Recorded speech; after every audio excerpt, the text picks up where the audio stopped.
Question number 56 है कि let a t is equal to limit t tends to infinite t की power 2026 plus sine t over t की power 2026 minus cos t. ये आपको a t given है और B T given है limit t tends to infinity under root T square plus T plus one minus under root T square plus T plus one. और ये जो पूरा है ग्रेटेस्ट इंटीजर फंक्शन के अंदर है, ठीक है।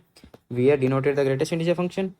और गिवन क्या है कि consider the function F R to R define as F X is equal to small A T plus X if X is greater than equal to one for X B T plus two if X is less than one. ये आपको function define है, तो कौन से correct option है वो आपको बताने हैं। तो सबसे पहले हम क्या करेंगे कि फंक्शन में जो अननोन्स वैल्यू है उनको फाइंड आउट करेंगे। जैसे ए टी गिवन है, ये लिमिट सॉल्व करेंगे, बी टी लिमिट सॉल्व करेंगे, ठीक है। तो सबसे पहले ए टी को लेते हैं।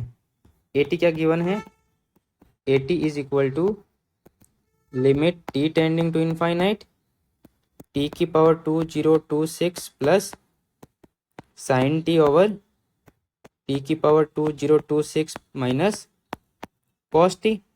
अब limit T tending to infinite, मैं टी की पावर 2026 कॉमन ले रहा हूँ, तो कितना बचेगा 1 plus sine t over t की पावर 2026 ओवर ये हो जाएगा 1 minus cos t over t की पावर 2026। अब देखो मैं आपको एक छोटा सा कॉन्सेप्ट बता दूं कि साइन एक्स जो है, साइन एक्स हमेशा कहाँ से कहाँ तक लाई करता है, 1 से लेके -1 तक। अगर आप ग्राफ में देखो ना ध्यान से, चाहे साइन बोल लो या कॉस को ले लो, साइन का ग्राफ ऐसा होता है। तो एक्स की कितनी भी बड़ी वैल्यू ले लो, देखो मान लो यहाँ इनफाइनाइट है तो एक्स की वैल्यू इनफाइनाइट भी जाएगी तो भी साइन एक्स की वैल्यू -1 से 1 के बीच में होगी।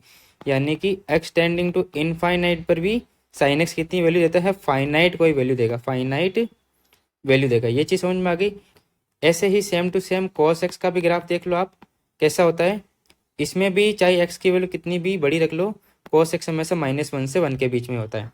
तो अब कितना हो जाएगा ये, limit X T tending to infinite 1 minus, अब देखो यहाँ होगा जब हम लिमिट लगाएंगे तो ऊपर आएगा साइन की जगह फाइनाइट वैल्यू और डिवाइड में इनफाइनाइट, ठीक है।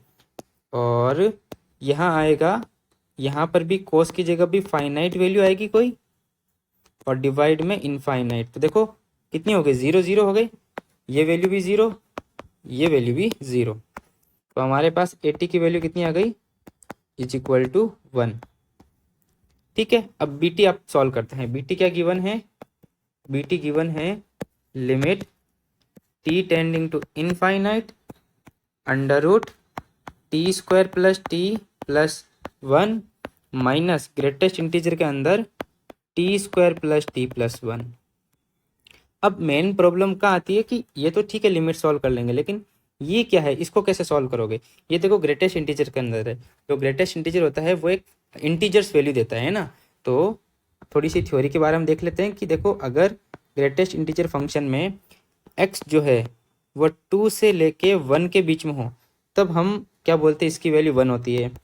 और ग्रेटेस्ट इंटीजर की वैल्यू अगर 2 से 3 के बीच में हो तो इसकी वैल्यू 2 होती है। तो यहाँ से हमें मालूम क्या चल रहा है कि ग्रेटेस्ट इंटीजर जो है डिपेंड कर रहा है जो अंदर जो फंक्शन बैठा है, चाहे एक्स हो कोई भी फंक्शन हो, अंदर वाले की अगर रेंज मालूम चल गई कहाँ से कहाँ तक है तो जो लोअर वैल्यू होती है वो हमेशा देता है। और इसमें अगर आप ध्यान से देखो ना तो यहाँ 2 है तो यहाँ 1+1 वैल्यू है। जैसे कि अगर इसकी वैल्यू एक्स की वैल्यू के से लेकर के प्लस 1 में है तो ग्रेटेस्ट इंटीजर की वैल्यू कितनी हो जाएगी, के हो जाएगी, है ना, लोअर वैल्यू देगा। ये पॉइंट था ग्रेटेस्ट इंटीजर का जो आपको समझ में आना चाहिए था। अब देखो इसी को यूज करेंगे हम, कैसे देखो, अब समझना ध्यान से कि जो T square plus T plus 1 है ये ग्रेटर देन है टी से। अभी सोचने वाले थिंकिंग प्रोसेस है, ये आपको सोचना पड़ेगा कि T square plus T plus 1 ये टी स्क्वायर से बड़ा होता है। क्यों, क्योंकि यहाँ देखो यहाँ 2 टर्म्स एक्स्ट्रा है, यहाँ तो केवल टी स्क्वायर है, ठीक है ना। तो इससे मैं क्या करता हूँ, बोथ साइड अब स्क्वायर रूट लेता हूँ। तो टी स्क्वायर, यहाँ पर भी मैंने रूट लगाया तो T square plus T plus 1 और यहाँ से टी बार आ जाएगा is less than under root T square plus T plus 1। ये इक्वेशन नंबर 1, ये चीज़ समझ में आई। अब देखो और क्या आप जानते हो कि T square plus T plus 1 ये किससे लेस देन होता है। एक तो आपको ग्रेटर देन देखना है, एक लेस देन देखना है, तभी तो रेंज आएगी। ये होता है टी स्क्वायर प्लस 2t+1 से लेस देन होता है। कैसे मालूम चला कि देखो यहाँ तो केवल t है, यहाँ 2t है, तो ऑब्वियसली एक t बढ़ गया ना, तो बड़ा होगा ये। तो ये चीज़ समझ में आ गई। एक तो ये पॉइंट था, ठीक है। अब दोनों साइड रूट ले लो, तो T square plus t+1 is less than under root T square plus 2t+1। तो ये हो गया T square plus t+1 is less than, ये किसका होल स्क्वायर बन रहा है, t+1 का होल स्क्वायर। तो इसका मतलब टी स्क्वायर प्लस t+1 का under root is less than t+1। ये इक्वेशन नंबर 2। और 2 और 1 से आपको क्या समझ में आ गया कि जो टी स्क्वायर प्लस t+1 का अंडर रूट है वो लेस देन तो है t+1 के और ग्रेटर देन इक्वल टू है t के। तो इसका मतलब अगर हम ग्रेटेस्ट इंटीजर लें इसका, तो कहाँ जाएगा, लोअर वैल्यू देता है। अभी मैंने बताया था इसकी वैल्यू कितनी हो जाएगी, t। ये मोस्ट इंपॉर्टेंट पार्ट था कि यहाँ से यहाँ तक आपको ये समझ में आना चाहिए, ठीक है। तो अब हम लिमिट निकालेंगे। तो बी टी की वैल्यू कितनी हो गई कि limit T tending to infinite और अंडर रूट में टी स्क्वायर प्लस t+1 और इसकी वैल्यू आ गई थी t। ये ठीक है। अब कैसे करोगे, ये इनफाइनाइट माइनस इनफाइनाइट हो गई, रैशनलाइज कर दो और सॉल्यूशन निकाल लो। तो टी टेंडिंग टू इनफाइनाइट ये हो गया under root T square plus t+1 minus T और अंडर रूट में T square plus t+1 plus T और डिवाइड में भी करेंगे टी स्क्वायर प्लस t+1 और प्लस टी। ऊपर a minus B A plus B लगाएंगे तो कितना आएगा, limit T tending to infinite, ये अपने पास आ जाएगा T square plus t+1 minus T square और डिवाइड में अंडर रूट में T square plus t+1 plus T.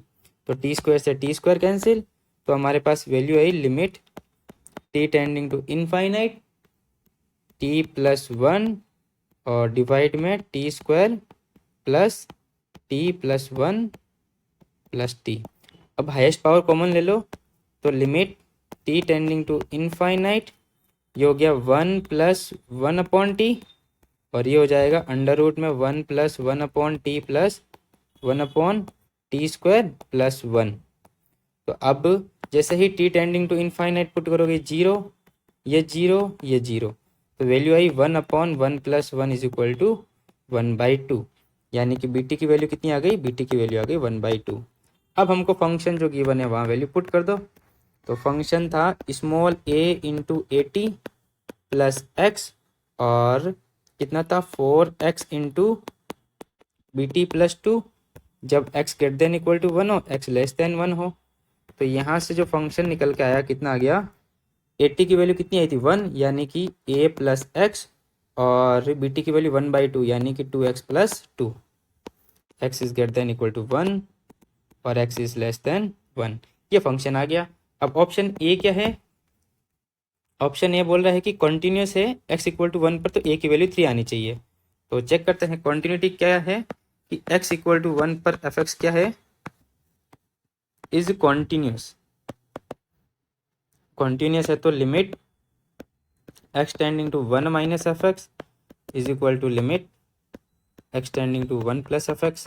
Value put कर दो, यानी a plus 1 is equal to 2 into 1 plus 2 यानी कि a plus 1 is equal to 4। a की value कितनी आ गई 3। इसका मतलब option number A is correct. Option A इसमें क्या हो गया, करेक्ट हो गया। अब ऑप्शन बी क्या बोल रहा है कि area bounded by the curve f(x) and the x(x) is 4। तो इसमें एक छोटा सा पॉइंट मिसिंग होगा कि जो फंक्शन है ना f(x) इज कॉन्टिन्यूस है,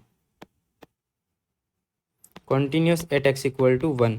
इसमें भी है कि f(x) जो है इस कॉन्टिन्यूस है एट x इक्वल टू 1, वरना कॉन्टिन्यूस नहीं होगा तो फिर a की वैल्यू कैसे आएगी, है ना। पहले में तो आ गई। तो यहाँ बी और सी ऑप्शन में भी ये गिवन है कि f(x) जो है कॉन्टिन्यूस है एट x इक्वल टू 1। तो हमको क्या बताना है कि एरिया और f(x) और x से 4 आ रहा है कि नहीं आ रहा, वो चेक करना है। तो हमारे पास अभी हमने देखा कि फंक्शन कॉन्टिन्यूस है तो a की वैल्यू कितनी आई 3 आई। तो बी ऑप्शन क्या होगा कि f(x) क्या गिवन है, f(x) हो जाएगा हमारे पास 3 + x, ये हो जाएगा 2x + 2। x greater than equal to 1 के लिए, x लेस देन 1 के लिए, ठीक है। तो इसका ग्राफ कैसा होगा वो देख लेते हैं। देखो इसका ग्राफ ये रहा, ठीक है। अब हमको इसका एरिया निकालना है। ये ग्राफ है तो बाउंडेड एरिया कितना होगा, देखो ये ग्राफ है, इसमें ये रहा बाउंडेड एरिया, ये एक्स एक्सिस है, इससे बाउंडेड एरिया, दोनों फंक्शन से बाउंडेड और एक्स एक्सिस से बाउंडेड ये एरिया। तो यहाँ से यहाँ तक एरिया कैसे निकालोगे, तो इसका निकालने के लिए डायग्राम में देखो ये ट्रायंगल बन रहा है, इस बड़े वाले ट्रायंगल में से अगर मैं छोटा वाला ट्रायंगल माइनस कर दूं ये वाला, तो जो हमें रिक्वायर जो एरिया है वो फाइंड आउट हो जाएगा। ठीक है, तो देखो कितना आएगा, मैं यहाँ पॉइंट लगा देता हूँ ताकि आपको नज़र आ जाए। ये है 1,0 और ये है 1,4, ये है 1,4, ये है -3,0 और ये है -1,0। ठीक है, तो ये है छोटा वाला ट्रायंगल। ठीक, तो इसका नाम दे देते हैं ना हम ए बी सी और डी। ठीक है, तो रिक्वायर्ड एरिया कितना होगा, ए डी सी, तो ये कैसा आएगा, ट्रायंगल कौन सा, A D B minus triangle A C B. ठीक है, तो इसका एरिया निकालो, तो ए डी बी कितना होगा 1/2, ए डी बी ध्यान से देखो, ए डी बी तो 1/2, बेस कितना है -3 से लेके 1, यानी कि ये तो होगा 3 और ये होगा 4 और ये भी 4, तो 4 × 4 -1/2, इसमें ये डिस्टेंस हो गई 2 और हाइट कितनी हो गई 4, तो हमारे पास वैल्यू आ गई 2 से 4 कैंसिल, तो 8 - 4 = 4 square unit, area 4 square unit आ गया। इसका मतलब ऑप्शन नंबर बी भी आपके क्या हो गया, करेक्ट हो गया। अब हमको क्या करना है कि जो maximum of F mod x है वो नॉट डिफरेंशिएबल है -1,0,1 पे। तो सबसे पहले ग्राफ आपको ट्रांसफॉर्मेशन का आना चाहिए, मैंने एक क्लास में समझाया था ट्रांसफॉर्मेशन का ग्राफ कैसे बनाते हैं। तो सी ऑप्शन है कि हमको चाहिए maximum of F mod x का ग्राफ। ठीक है, इसका आप ग्राफ बनाना है, एफ एक्स तो आपके पास सही है, उसमें मॉड आप जब लगाओगे तो ग्राफ कैसा बनेगा वो आपको बताना है। तो देखो ग्राफ कैसा आएगा, ये रहा, मैंने बनाया है फंक्शन एफ मॉड एक्स का ग्राफ। ठीक है, ये रहा। अब आपको इसमें क्या करना है कि मैक्सिमम देखना है, तो मैंने बताया था मैक्सिमम का मतलब क्या होता है, अपर ग्राफ, मिनिमम में लोअर ग्राफ। तो ये रहा मैक्सिमम, फिर यहाँ कट आउट हो रहा है वहाँ पॉइंट लगा दो, एक पॉइंट आ गया मतलब वर्टेक्स आ गया, फिर यहाँ रुक जाओ, यह एक पॉइंट आ गया, फिर एक ये कटिंग पॉइंट आ गया, इसका मतलब 3 पॉइंट आपके 3 कॉर्नर बन रहे। कौन से कॉर्नर बन रहे हैं, एक तो 1 2 और 3, कहाँ कहाँ बन रहे हैं, ये बन रहा है 1 पर, ये 0 पर और ये -1 पर। इसका मतलब 3 पॉइंट पर ये डिफरेंशिएबल नहीं है, यानी कि F maximum of F mod X is not differentiable at कहाँ पर -1 0 और 1 पर। इसका मतलब option number C is correct option है। ठीक है, अब डी ऑप्शन बोल रहा है एफ -5 से 5 e⁻x/e⁻x+1 dx, इसकी वैल्यू -16 है। तो फंक्शन आपके पास तो गिवन है ही है, डी ऑप्शन में फंक्शन क्या गिवन है, फंक्शन गिवन है 3 + x और 2x + 2, x is greater than equal to 1, x is less than 1। तो हमको निकालना है f5 की वैल्यू। इस केस में कौन सा फंक्शन आएगा, ये वाला, तो 8 आ जाएगा, और f -5 की वैल्यू कितनी हो जाएगी, -5, इस वाले फंक्शन में वैल्यू पुट करेंगे तो कितना आएगा -8, यानी कि इंटीग्रेशन ऑफ -8 से 8 e⁻x/e⁻x+1 dx, इसकी आपको वैल्यू बतानी है। तो आप कैसे करोगे, देखो हम प्रॉपर्टी जानते हैं कौन सी, कि integration of -a to a f(x) dx is equal to कितना होता है, 0 to a f(x) + f-x dx। ठीक है, तो इसी को इंटीग्रेशन को ऐसे सॉल्व करेंगे, यानी कि -8 to 8 e⁻x/e⁻x+1 dx is equal to कितना हो जाएगा, 0 to 8 e⁻x/e⁻x+1 plus e⁻−x/e⁻−x+1 dx। तो कितना होगा, देखो ये हो गया 0 to 8 e⁻x+1, ये हो गया 1/e⁻x, और ये हो गया 1 + e⁻x/e⁻x dx। तो e⁻x कैंसिल, तो 0 to 8 ई की पावर एक्स ओवर ई की power x plus 1 plus 1 over ई की power x plus 1, LCM same है तो वैल्यू कितनी आएगी 0 to 8 ई की पावर एक्स प्लस 1 ओवर ई की power x plus 1 D X, यानी 0 to 8 1 D X is equal to 8। ये इसका फाइनल आंसर है। आप चाहो ना इसको टी मान सकते हो और ऊपर डी टी निकल जाएगा तो भी सेम ही आंसर आएगा, आप करके देख सकते हो। तो ऑप्शन नंबर डी बोल रहा है कि कितना आएगा माइनस का 16 आएगा, तो यानी कि ये रॉन्ग हो गया। तो ऑप्शन ए बी और सी इज करेक्ट।